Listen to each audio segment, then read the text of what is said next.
दर्शन करने जा रहे हैं कि आप क्या कहेंगे इस पर? क्योंकि अरे यार क्या करता है ये आगे किए रखे यार। ये विनोद थोड़ा विनोद नहीं है। पूजा विनोद कहीं से बनाओ दर्शन हैं? आदि पे या अपने आराध्य ए पीछे तो हटो। के पर श्रद्धा व्यक्त करना, आदि ये उठो किसी सरकारी फरमान विनोद पर आईडी नहीं दिखा होता के है, मार। ए भैया क्या करते हो यार? जो स्वेच्छा से बाकी को पता ना हट जाऊं। स्वप्रेरित होकर के अपने आराध्य का दर्शन करने जाता है, वही सही आईडी मायने को में पकड़ रखो, मेरी आईडी को। धार्मिक अनुष्ठान है, धार्मिक कार्यक्रम है, धार्मिक भावना है। और शेष जो किसी के आदेश से जाता है वो दिखावा है, छलावा है और उसकी मजबूरी है कि वो आदेश पे जा रहा है। ये किस तरीके का कार्यक्रम है और इस कार्यक्रम का उद्देश्य क्या है? इसका उद्देश्य साफ था कि आज जिस तरीके से संविधान प्रदत्त अनुसूचित जात, अनुसूचित जनजाति और पिछड़ों का आरक्षण खत्म किया जा रहा है, बीजेपी की प्राण प्रतिष्ठा पर सवाल उस उठा रहे थे। संविधान को बचाने के लिए यह लोगों को जागरूकता 19 फरवरी को भारत जोड़ो सम्मेलन न्याय था, यात्रा, जिसके तहत ये कार्यक्रम आयोजित किया गया। राहुल गांधी की भारत जोड़ो न्याय यात्रा अमेठी आ रही है और राष्ट्रीय अध्यक्ष अखिलेश जी भी यहाँ पर आ रहे हैं कि आप भी अमेठी में वो भी आ रहे हैं, तो आप इस पर क्या प्रतिक्रिया है? स्वाभाविक रूप से, क्योंकि इसमें राहुल जी पूरे देश में न्याय यात्रा के माध्यम से सभी समाज में भाईचारा पैदा करने की कोशिश कर रहे हैं। सराहनीय कदम है, उसका हम स्वागत करते हैं।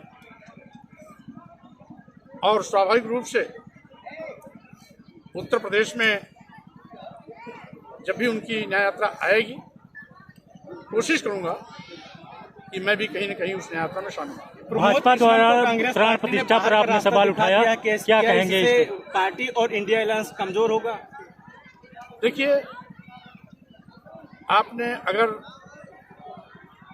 प्रमोद कृष्ण जी को पिछले साल भर से सुना होगा,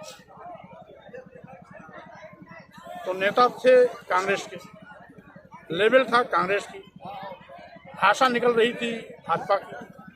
तो स्वाभाविक रूप से ऐसी गंदी मानसिकता के लोगों को दूर ही रखना चाहिए। इससे कांग्रेस और मजबूत होगी, कमजोर होने का कोई प्रश्न नहीं। भाजपा द्वारा अयोध्या में प्राण प्रतिष्ठा की गई, आपने सवाल उठाया, क्या कहेंगे इस पर? क्या अखिलेश जी ने कहा था कि अमेठी से सपा का भी प्रत्याशी उतारा जाएगा, और क्या लगता है आपको कि गठबंधन में ही ये चुनाव अमेठी में लड़ा जाएगा या सपा के कोई कैंडिडेट आएगा? अलायंस में समाजवादी पार्टी भी है, इसलिए अलायंस के नेता आपस में तय करेंगे किसको कहाँ लड़ना है।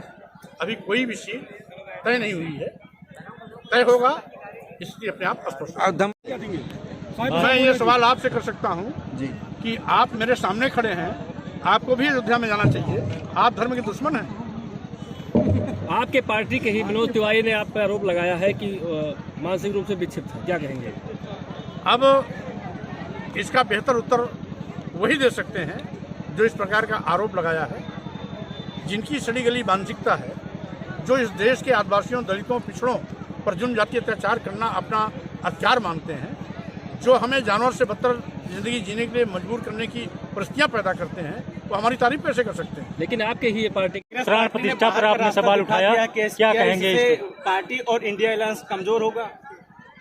देखिए, आपने अगर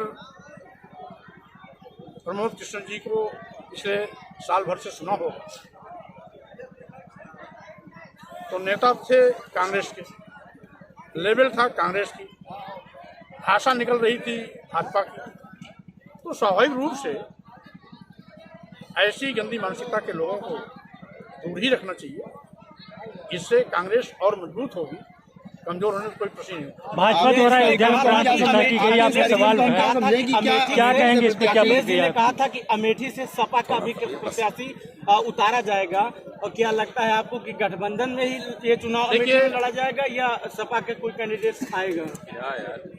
अलायंस में समाजवादी पार्टी भी है, इसलिए अलायंस के नेता आपस में तय करेंगे किसको कहाँ लड़ना है। अभी कोई भी सीट तय नहीं हुई है, तय होगा स्थिति अपने आप स्पष्ट है। लेकिन भाजपा के एजेंट के रूप में काम कर रहे थे, वैसे वो भी समाजवादी पार्टी में है, लेकिन भाजपा के एजेंट के रूप में काम कर रहे हैं। आप लगा